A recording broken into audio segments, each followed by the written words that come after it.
कुलिन्नी तो उपचुनाव चल रहा है। हम तो पहले भी वहाँ गए हैं, 2 दिन तक रहे हैं। बीच में पार्टी की एक्टिविटी पटना में थी, इसलिए नहीं जा पाए। आज से फिर जा रहे हैं और वहाँ हम सब लोग मिलकर लगे हुए हैं। जो समीकरण है हमारा वोट का, उसके हिसाब से बहुत ही अच्छी स्थिति है।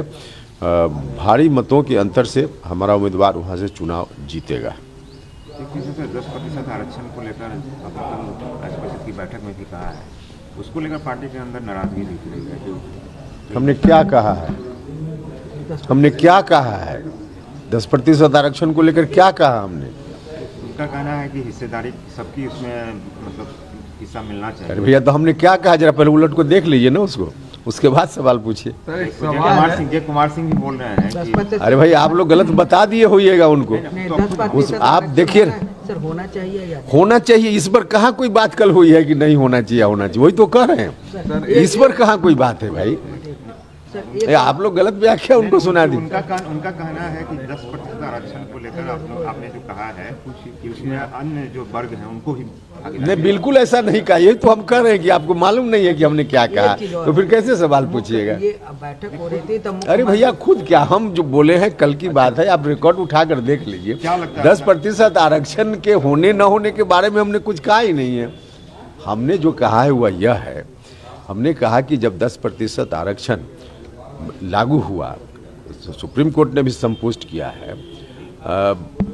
अब इस स्थिति में पहले से जो 50% की एक सीमा बनाई गई थी कि इससे ज़्यादा आरक्षण नहीं हो सकता है, तो लगभग 49.5% पहले से है। 10% इसको स्वीकार कर लेने के बाद तो 50% की सीमा टूट गई ना। तो जब सीमा टूट गई तो भारत सरकार को भी प्रस्ताव ला करके पार्लियामेंट से, और वह जो सीमा अब बिल्कुल कहीं की गलत लगा हुआ है उसको हटावे भारत की सरकार। हमने यह कहा है, उसमें कहाँ से कोई 10% को मिले न मिले, यह तो कोई बात ही नहीं हुई है। इसलिए हमने कहा कि क्या कहा पहले उसको तो बताइए। सर, एक सवाल है, मंत्री जी का आपने सुझाव दिया कि मुख्यमंत्री जी जो हैं वो एक लोगों की अगर किसी को शिकायत करने वाला व्यक्ति अगर वो साथी में बैठा हुआ है तो नहीं कर सकता है, तो क्या सुझाव दिया था मुख्यमंत्री ने? क्या नहीं, देखिए, वो सुझाव तो सब लोगों के सामने सार्वजनिक रूप से हमने दिया था, और आम नेता कार्यकर्ताओं की जो भावना है उसके अनुकूल हमने उनसे आग्रह किया है। और आग्रह यही है कि जो मिलने का काम पहले पार्टी के साथियों से करते थे, अभी भी कुछ दिन पहले उन्होंने किया कोरोना के बाद 1-2 बार, लेकिन उस सिलसिला को और तेज़ करना चाहिए, ज़्यादा समय देना चाहिए इस काम के लिए। साथ ही जब भी मुलाकात इस तरह की मुख्यमंत्री जी करते हैं तो उसमें खुद अकेले रहें, वहाँ आसपास किसी भी नेता को, हमने तो कल यह कहा कि उपेंद्र कुशवाहा को ही मत बैठाइए, किसी को मत बैठाइए, क्योंकि लोग डायरेक्ट मिलकर कुछ बात अकेले में उनसे कहना चाहते हैं। और कोई भी व्यक्ति अगल बगल बैठा रहेगा तो कहने में लोगों को स्वाभाविक रूप से थोड़ी परेशानी होती है।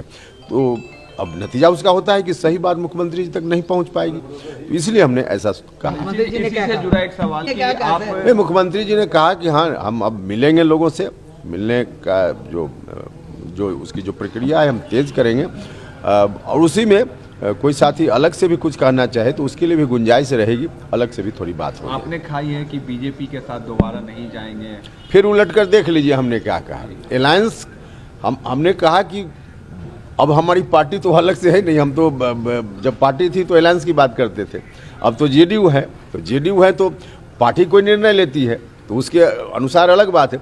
लेकिन व्यक्तिगत रूप से हमने अपने बारे में कहा है कि उपेंद्र कुशवाहा मैंने मौत स्वीकार कर सकता है, लेकिन भारतीय जनता पार्टी का सदस्य बनना इस जन्म में नहीं स्वीकार कर सकता। यानी आप फुल टर्म अब नीतीश कुमार के साथ रहेंगे? हाँ भैया, अब इसको आप लोग क्यों अभी कितनी बार कहवाइएगा? क्या जरूरत पड़ी? असल बात ये कहने की जरूरत पड़ी कि मीडिया में आप लोग चला रहे थे कि उपेंद्र कुशवाहा भाजपा की ओर आप ही लोग चला रहे थे। अच्छा। तो आप लोग कंफ्यूजन जनता में पैदा करते हैं तो हम लोग को बोलना पड़ता है मजबूरी में। नीतीश जी अगर जाएंगे तो आप जाएंगे? नीतीश जी अगर बीजेपी की तरफ झुकाव करते हैं तब तो आप जाएंगे?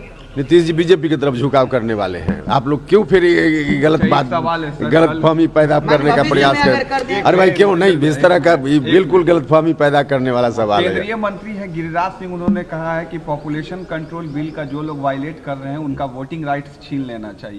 छीन ले भैया, तो उनके हाथ में पार्लियामेंट है ना, अभी बहुमत है ना, छीन ले, हिम्मत है तो दिखा दे।